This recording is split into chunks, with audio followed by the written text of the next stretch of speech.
Rise up!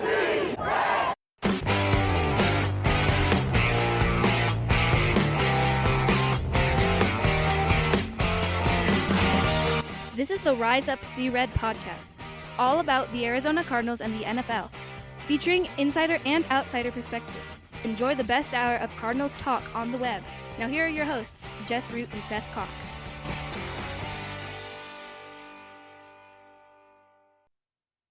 Hello, Arizona Cardinals fans, and welcome to the latest edition of the Rise Up See Red podcast, the best hour of Cardinals talk on the web. I'm your host, Jess Root from CardsWire.com, USA Today's NFL Wire site covering the Arizona Cardinals. Episode 686 with my co-host, Seth Cox from RevengeOfTheBirds.com, SB Nation's Arizona Cardinals site. And Seth, we get to talk about an actual preseason game. And believe as preseason games go, that was pretty entertaining, wasn't it?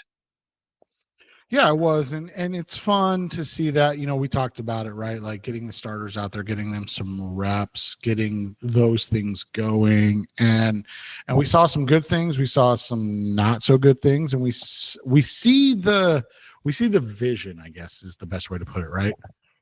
Yes. So let's talk about that. And that's what we want to do in this edition of the show. We want to talk about the game.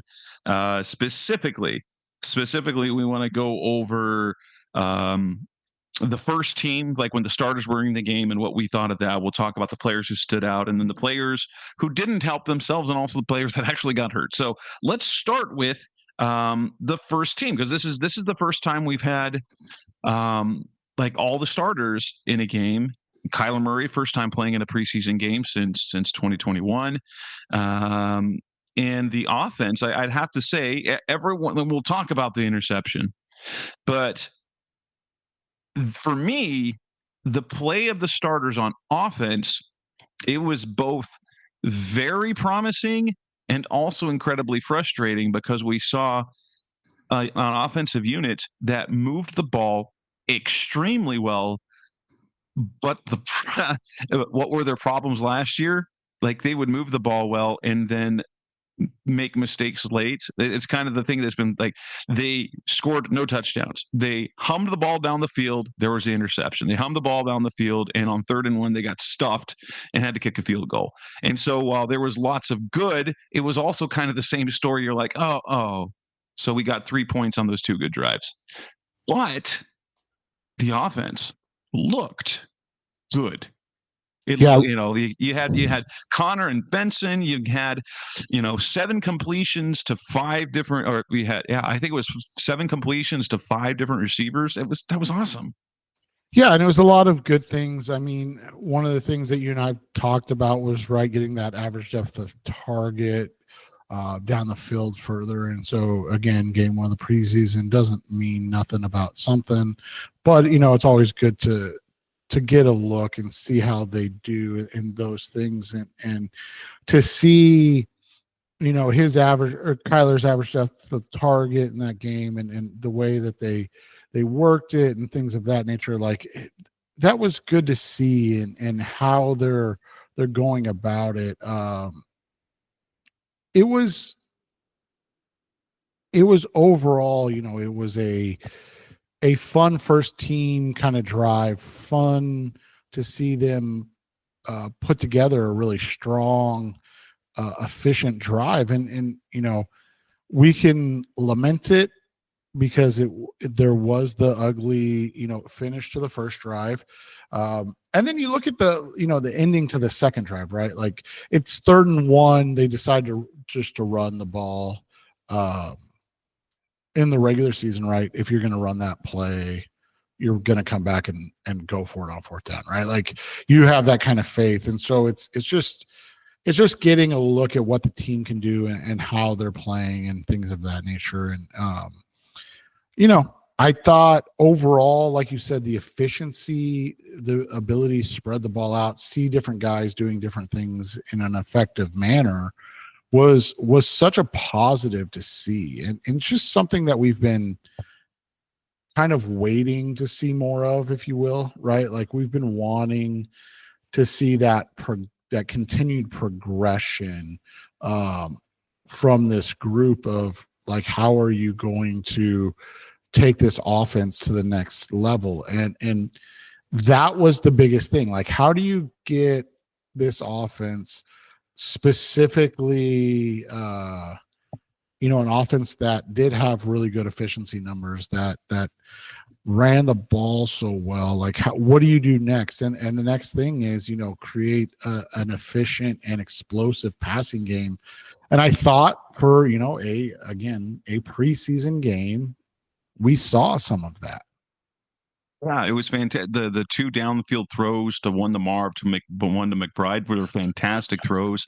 I would like to point out something that my son Diego pointed out to me when he was looking back at the tape. Marv was 100% loafing on almost all his routes.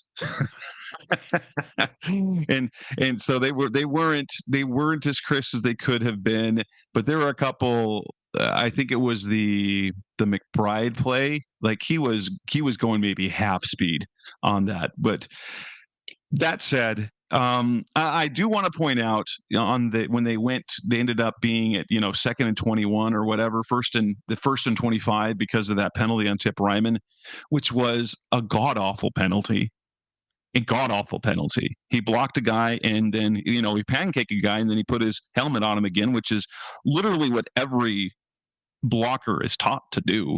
It would have been 2nd and 20 anyway, but because there was a hold on the play as well, but had it been the holding, it would have been 2nd and 20, and maybe that screenplay that went to Benson instead of being 3rd and 1, it would have been a first down. It would have, but that Tip Ryman, unsportsmanlike conduct penalty was absolute garbage.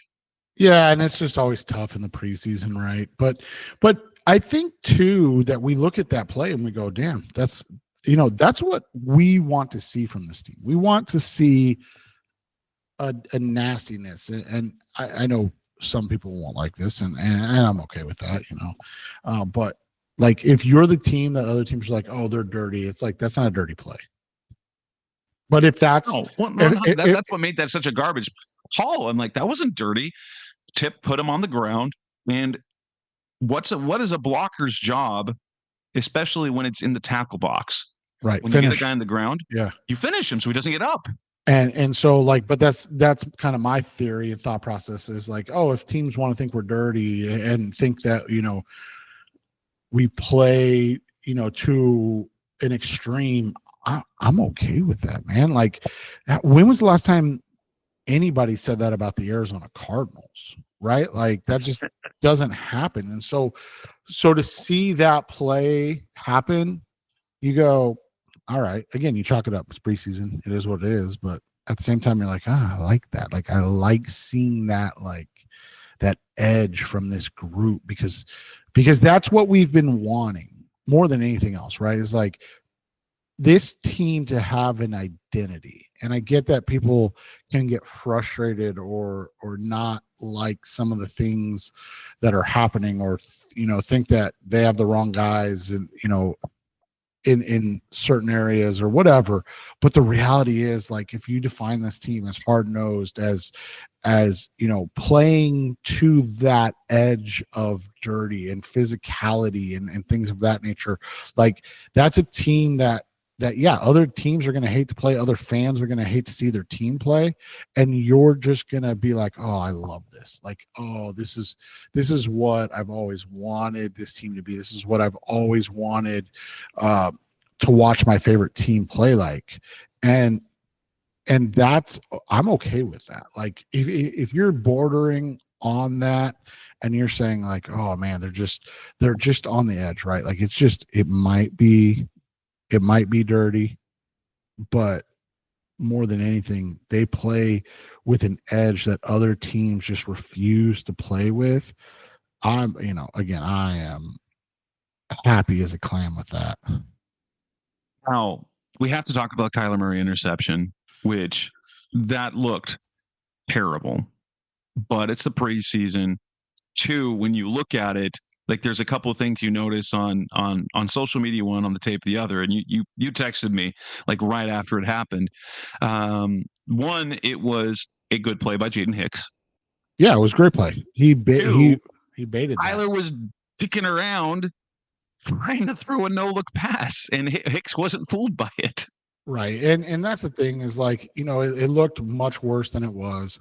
The reality of the situation, the timing, all of that is, again, we're as Cardinals fans, we're kind of tired of it, right? Like we want this team to be efficient. We want this team to have this wonderful efficiency overall and look like one of the top offensive units in the NFL. But at times they're going to have those plays, and so I thought Jaden Hicks did a great job, right? Like from a teaching standpoint, you teach that zone to sit in between the two, right? The shallow and the crosser, and Tyler expected what most corners would do in that situation. That's go take the shallow. And so he thought he could just loft one over, and it didn't work. And, if people want to be upset about that, that's 1000% okay. Like it was a throw that, in the season, in games, you just can't make that throw. Like you can't have that happen. The Cardinals need to, like you said, that needs to be where they're scoring touchdowns, right? There's no more settling for field goals, and especially no more turnovers in that area that are had. But again, in the preseason, I don't want to say experimenting, right? But you're trying some different things. You're looking at different things, and I thought it was a nice play by the corner. And sometimes you tip your cap to them, and other teams make plays too, right? So ideally, your quarterback does not make that throw, and I get that 1000%, and we kind of move on, and everybody's happy. But it happened, and it is what it is, and we go on from there. And I think now you look at it, and you say, okay, what's next? Like, how do you get to the next thing? Yeah, and other than that, Tyler looks really good. He looked confident. He put balls in windows with anticipation. He pushed the ball down the field. It was a great performance. It was a great first look, great preseason performance from Kyler, other than the interception. Now, on the defensive side of the ball, I'm not surprised that Calais Campbell didn't play. I am surprised that Josh Sweat didn't get any playing time. Because I didn't think Sweat was there like in his career yet to when they believe in playing in everything. The only thing I can think, and this is just me spitballing, because we're going to get stories, right? We're going to get their version of things, right? Like we're always going to get the Cardinals spin, especially with JG, as my good friend Jess Root is well aware of now.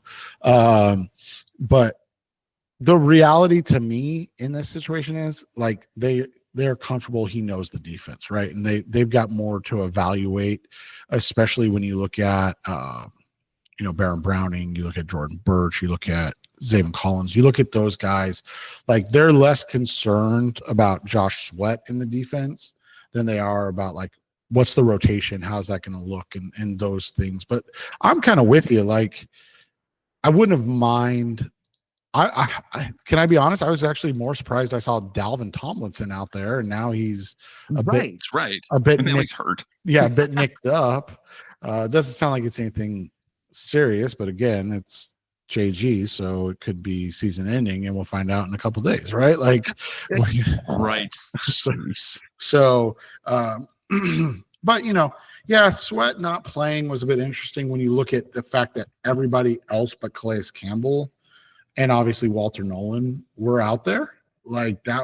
I mean, you saw Mac out there, you saw Buddha, you saw everybody else out there. And I will say the defense, we didn't get to really see much from the defense because because they got one garbage series, because apparently our returners are just, they're like, we don't need the football. What are we going to do? And like they forgot what it's like to get hit, apparently. And it's funny. That's what the preseason is for. But you're like, oh my gosh, like literally the opening kickoff. And then the fact that they had two more after that was just kind of like, holy, like crap. DJ Dallas. I think DJ Dallas is a lock for the team, but that looked so bad for him to fumble the one and then to muff the punt. I'm like, You're still in my 53, but you're making it really hard. Right. Well, and so what's interesting is, and like, again, the NFL, a completely different beast than high school football. But I can tell you this too about high school football, right? We're definitely not hitting the return man at full speed.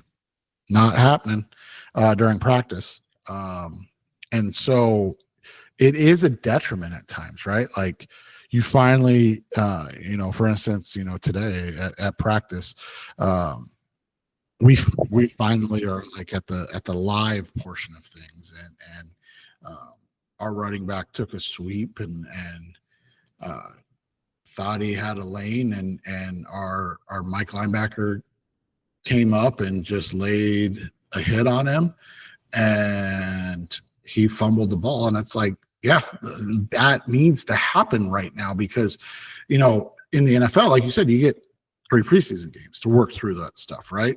In high school, you might get a scrimmage to work through that. And so it's that was something else that I saw some comments about, that Kyler was like,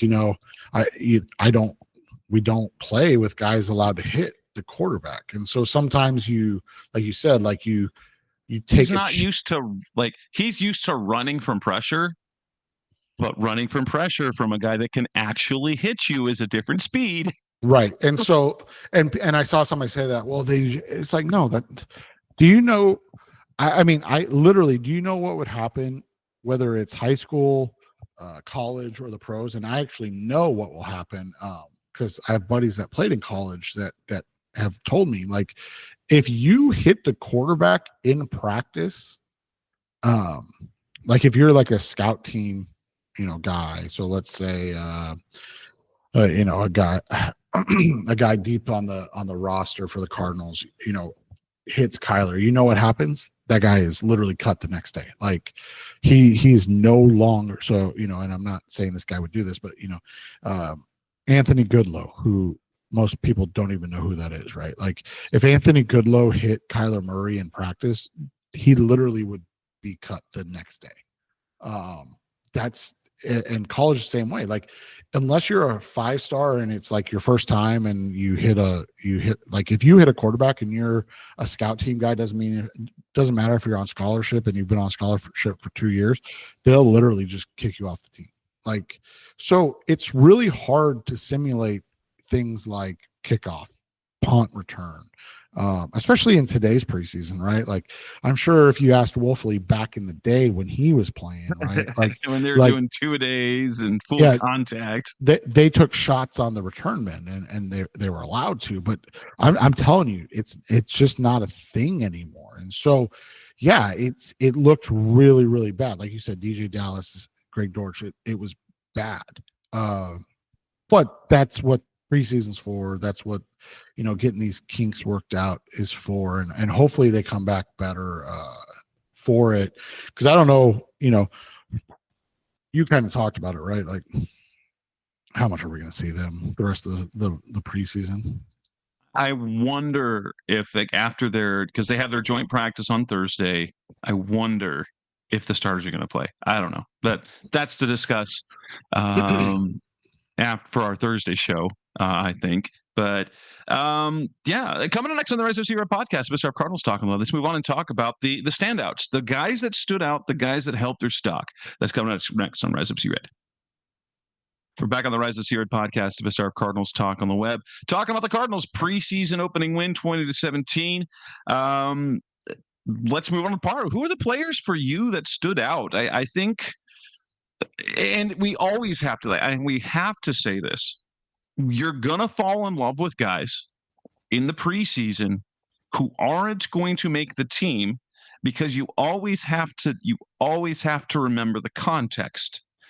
If a second, third stringer stands out against second and third stringers, that might make them the roster. That doesn't mean they're going to play. And there's guys that you always look at. Who are kind of out of place. You look like a guy like LJ Collier, who's been a starter in the NFL. You look at guys like Michael Carter. guys that have been established in the league, and when they are playing in the second half of NFL games, they're going to be the best player on the field. they need to look like the best player on the field. Right. They should. As Jess and I have called it in the past, it is the Blaine Gabbert effect, right? Like Yes. when you have a veteran that is playing against rookies or journeymen or guys trying to like make a roster, they're going to look better. And I thought, obviously we can start with Jacoby Brissett. I thought he handled it excellently. I thought he looked poised. He does a good job. I mean, he's a scatter shot. He always has been. That's kind of who he is as a quarterback, right?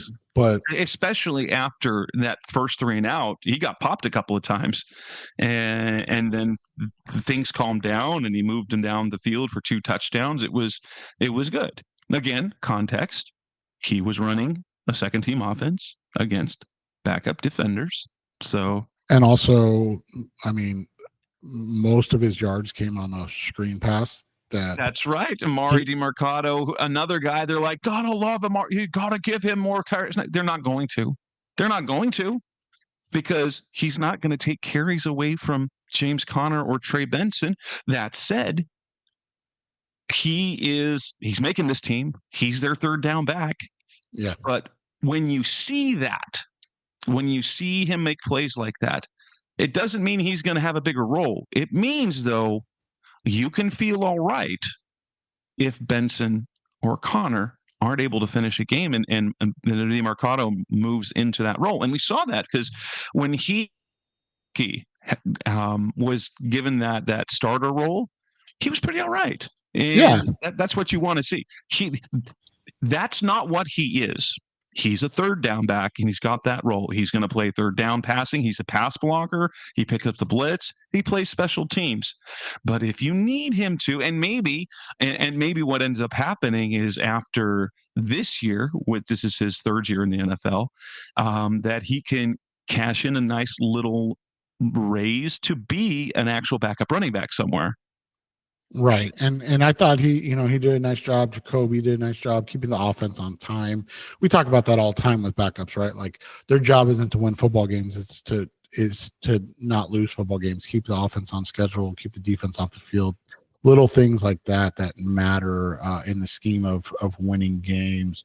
So, I think to see both those guys do that offensively was really positive. I like what Xavier Weaver did. Absolutely. That was good to see, especially after the first route that he didn't come down with the ball. And I was reminded of the comments that Jonathan Gannon made during training camp, and he kind of singled him out. Like, I would like for him to finish more plays. Like, he's getting open, he's beating guys, but he's not coming down with the ball. And what's the point? And so he had the one that he could have come down with that he didn't, but then he ended up getting the drawing the pass interference. He had the catch, and then he scored the touchdown. Those are good to see. I still think, like, does that put him on the roster? I mean, it depends if they keep 6 receivers. If they keep receivers, I think he's wide receiver 6. And but I think like a guy like Simi Fehoko we haven't seen quietly, guys. It's going to take a lot to beat him off the roster because he's got $1 million guaranteed salary. Correct. And so, that's that, but I'm with you 1000%. I thought X, looked good in this game. I thought he did a nice job. I wanted to highlight Josiah DeGara. One of the things that we've talked about is with, I know it's kind of silly, but like, is Elijah Higgins a lock to be tight end 3? Like with Tip Reinman and I thought Tip played really well and does his thing super, super well. Is Elijah Higgins the lock as tight end, 2-3, or could a guy like DeGura push him? I thought DeGura kind of won game 1, if you will. Again, you look at it,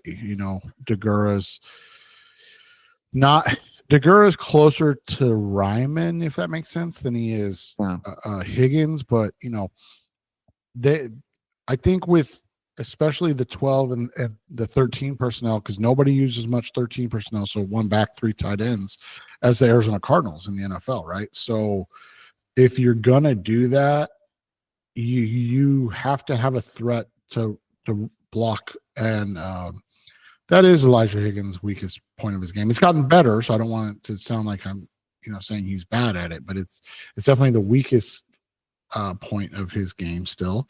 And so, can Degura push him? But I thought he played well in this game.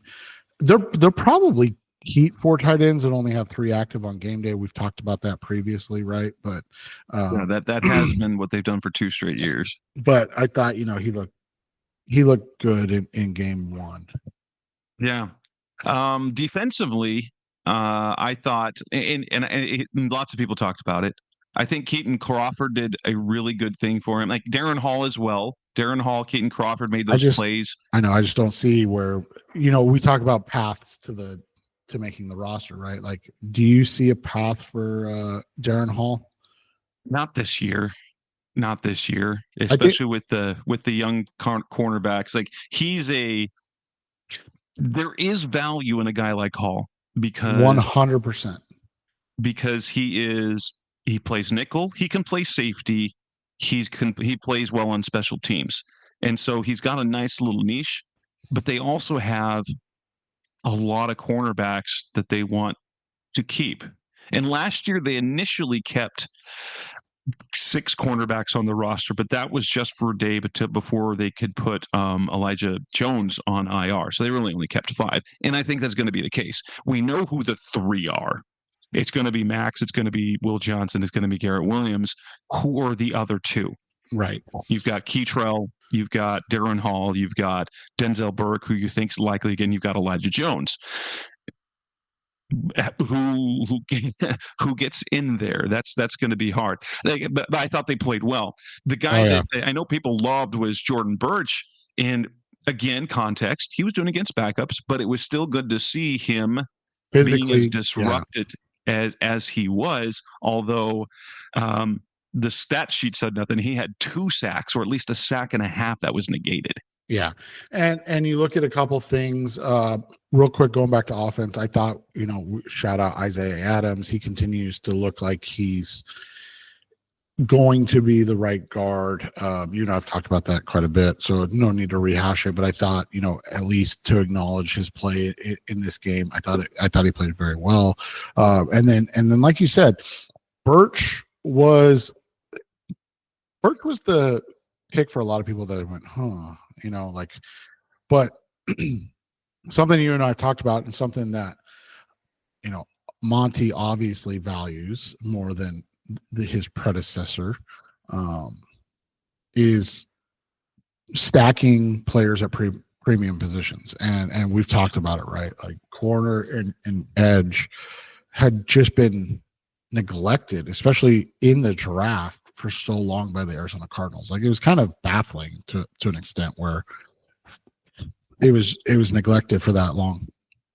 And so a lot of people were like, well, you took Darius, you took Walter Nolan, you drafted BJ Ojolari, you re-signed Baron Browning, you signed Josh Sweat. Like, why are you?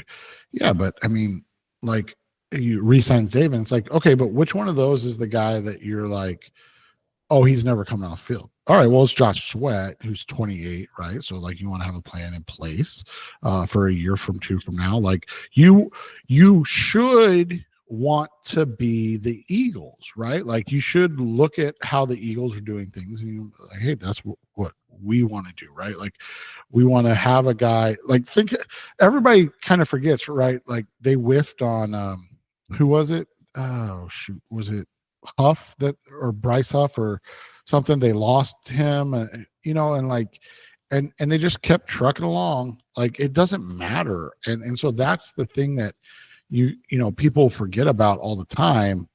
Or no, they signed him last year and he didn't really do anything, right? And people were like, oh, but Bryce Huff. It's like, okay, but he didn't do anything for them, right? Like, everybody was like, oh, but they didn't have to worry about missing on Huff, the Huff signing, because what did they have? Well, they had, Nolan Smith. They had, all those Sweat still. Josh Sweat. Yeah.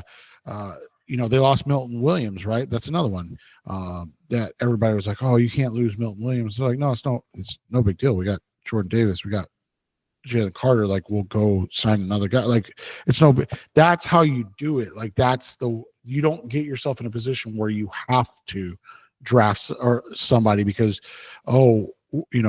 Josh Sweat's old, or Chandler Jones goes crazy, right? Like, you don't want to put yourself in those positions, and that's what they used to do. And now it's like you're looking at it early, and that's the key to building a good roster too, right? It's like having these guys in tow.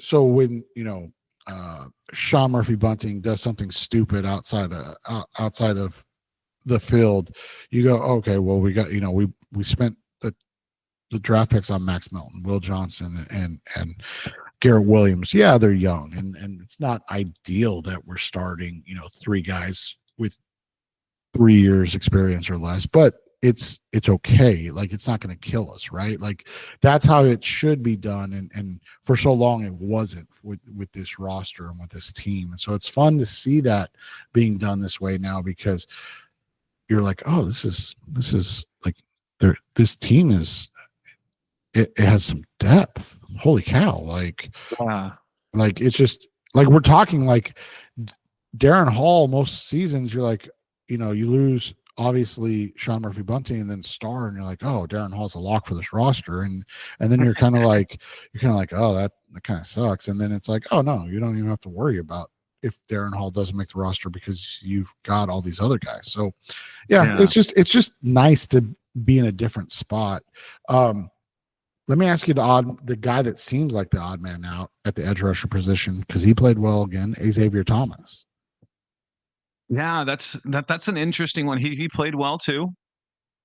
It's going to come down to if BJ's healthy, right? Like, I'm puzzled by that situation. It's been over a year, and he's still, he's rehabbing. I'm like, like, maybe, like, ultimately, maybe it just ends up being a case where BJ Ojulari becomes a future problem. If he still has to be on PUP, at the start of the season, you just create a future decision to make. And that ended to happen with Myjai Sanders a couple of years ago. But BJ's gonna, they're not gonna cut BJ, because he still has most of this year's salary is guaranteed. Well, and so what's interesting to me is, and like something that you and I have discussed ad nauseum, but like something that I think gets overlooked with like guys like Xavier Thomas, and this isn't a slighted X. I think he's a good ball player. I think you and I both like him as a rotational depth piece, because that's what he is. But like, here's the crazy thing: he's going to be the same age as Zayvon Collins this year. Like, yes. So yes. I remember we were talking about Xavier Thomas was basically Victor Dimukeje, and Dimukeje was entering they were literally the same age. Right. And Dimukeje's in his 5th NFL year now. Right. And so that's kind of, again, how you have to look at those things. Like, all right, Xavier Thomas is playing well. And again, like, as you said, right, like, playing well against, 3rd, 4th stringers, but also like, that's probably his ceiling, right? Like, that's as good as he's going to be. I mean, you're talking about a guy that's literally, the same playing age, because he'll turn 26 in December, as Zayvon Collins and Barrett Browning. So, unless, again, like you said, there's a long term or start of the season term thing with BJ Ojulari, like, he's kind of the odd man out, which is, it's always disappointing. But again, a 5th, 6th round pick, I can't remember what he was off the top of my head. 5th round. Yeah, to get a guy that had some impact last year, that played well, it's good to see. Yeah, and there's nothing wrong with that. And if the Cardinals have a good deep roster, it's okay if those guys. Now, you ideally like those guys to develop to be contributors, but if it's hard for one of those players to make the roster, that's usually because you have a decent roster.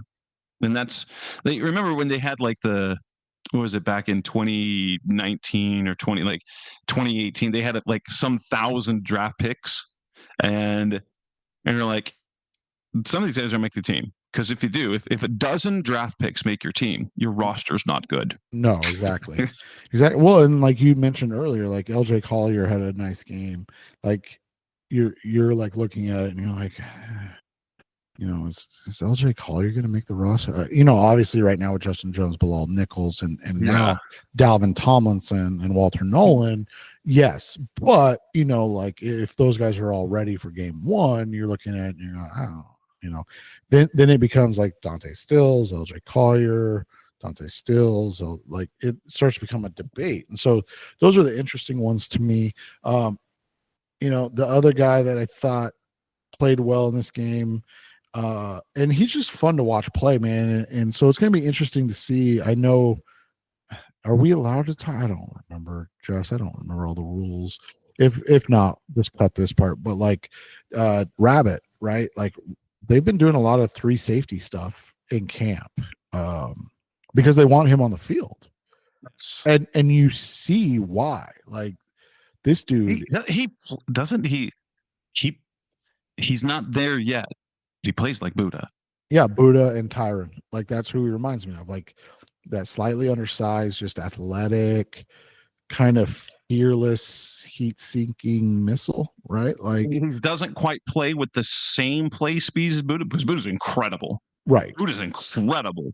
But Rabbit does that. And hey, we're like, they were in training camp. Training camp practice were practice. And guess what? We don't have media. We don't have credentialed access. We can say whatever we want. Okay, perfect. So yeah. I mean, but they're running some three safety stuff because they want, like, they have, I don't want to say have to, but like they really want to get him on the field, right? Yeah, they're finding interesting ways to do it, and I think that they're able to do that because they can go light in the box because you have a guy like Buddha, who is just a monster of a tackler. Because the different packages that they have. So based on what we saw last year, they have their big base, their 3-4. They have a big nickel. So they essentially keep the 5-man front. They take their will backer off the field, and so you leave Mack in there at the mic, and you bring in the 5th defensive back, and the way they work that is basically they keep Buddha in the box because he can be that other linebacker-y type guy. They have a traditional nickel where they pull the nose tackle and they go 4 a man's front, and they got the 2, and they also go. They will play some dime as well. They'll play dime as well to get Rabbit in the game. Right. And so we'll see how this all works out. I'm excited about it. But yeah, I mean, this group specifically is fun because like we can highlight a guy like Elijah Simmons, right? Like he's had a really, really strong training camp, came out, had a good first game, especially he's impressed us, at least me, but like he's impressed more with his explosiveness. Like I wasn't expecting him to be able to generate pass rush. Again, we have the caveat of who he's playing against and when he's on the field, but he's shown some good explosiveness and pass rush. I thought overall this was a positive game. Results, not really mattering, but winning is always fun, right? But like results not mattering overall. And it was good to see some of the young guys play well, especially the young, hungry guys. Yes. Coming up next on the Rest of Series podcast, Best Our Cardinals Talk. Let's move on and discuss the kind of the downside players who didn't help themselves and some of the injuries that they got. That's coming up next on Rest of Series. We're back on the Rise of Seaward podcast, Best Our Cardinals Talk on the web. I didn't have a lot of players where I'm like, that's disappointing. I think Denzel Burke had an up and down game, and I think I included Tyler because no one's talking about how well the offense ran. Everyone's talking about that terrible looking interception. And I felt that on the whole, other than the special teams, like the fumbles, that pretty much everyone did a pretty good job. I mean, they did have a busted return coverage, which is what set up one of the what was it, the second score for the Chiefs, where they only had to go 48 yards. Yeah, and there was the turnovers are always concerning. Like you said, it's never ideal. And there wasn't a ton of negative, like you said, but there was one kind of glaring for me, and it's an interesting one because we've been waiting to see, and it's clear that based on their free agency and then draft picks that they're not seeing what they want, and that was Owen Papo. Papo is a guy that has everything in terms of the size, speed, athleticism that you kind of want in today's linebacker, right? But man, his eyes are bad. Holy cow. And what his strength was, especially as a young player, was supposed to be his athleticism and his ability to help in coverage. I just, with Akeem Davis Gaither, with the draft pick of Cody Simon, with all of that, you kind of look at Papo and you're wondering, obviously he's a special teams guy and his athleticism on special teams is unique, but I don't know if he's a guy that's going to see the field sans injury at linebacker, right? That's very possible. I know he was part of their speed package when they would come in and bring in basically 5 linebackers. Like when they went to go nickel, and they would go with 1 down lineman and then 5 linebackers on the field, and they all stand up at the line of scrimmage, and they basically make it hard for the quarterback to know who's going to drop and who's going to rush. Papo got in those packages a lot last year. So maybe that is his role. But like if he is just a special teams guy, that's also okay for a 5th round pick. 100%, man. Like 100%, that's okay. And I think that's a fair thing to look at. And that's what people don't understand is like, they look at everything and like, oh, if he doesn't hit as a starter, it's like, no, that's not how this works. I don't think he's going to get cut because he does have usefulness. But overall, I thought his game was, I would expect more from a 3rd-year guy. Let's just put it that way, especially when he was in the game. Yeah, that would make sense. And outside of that, I feel like I would have to be nitpicking. I think Hayden Connor struggled at the beginning. Yeah, and then was solid. Like it was like that first drive because he ended up playing the most snaps out of everyone because with John Gaines out, he was the backup center. So he got the second team center snaps and then the third team right guard snaps. And that first drive, that 3 and out, but then he settled down. And so he was both, it was both a worry and it was a positive because he played the most and he kind of righted the ship. And I think now he's still very new to center, mind you, very new to center. But to see him do well at guard and it obviously they like his potential at center because they've been giving him so many snaps in camp as a center. So that would be nitpicking to me. And so other than that, I felt pretty good. The injuries though, you wonder about. Now, there is the inconsequential type injury because they put Tristan Jackson, a receiver who wasn't making the team anyway, a guy that Seth said, I'm not, you said you didn't even know who he was, Tristan Jackson. He's on IR. He injured his thumb in the game. Christian Jones, that is a minor concern. He obviously last year he injured his ankle in the preseason finale and ended up missing the first 7 weeks on the season injured reserve. He injured his knee in that game against the Chiefs. And Gannon said on Tuesday that he's going to miss some time. And when you say miss some time, that means multiple weeks. So it's going to make his status is going to become kind of interesting again. Will he be one of the two guys that they put on injured reserve right at roster cuts and then designate to return? Is he going to be carried on the roster because he's going to be inactive anyway? I'm just going to be interesting to see with that. But if he ends up missing significant time, you want that they've already got their swing tackle in Kelvin Beachum, but that'll open the door for a Josh Fry or a Jake Curhan to sneak onto the roster as a 9th or a 10th offensive lineman. Yeah, and it's just this is a tight race, right? And whether it's the receiver room, the lineman room, there's a lot of decisions that have to be made. We talked about the defensive line, obviously.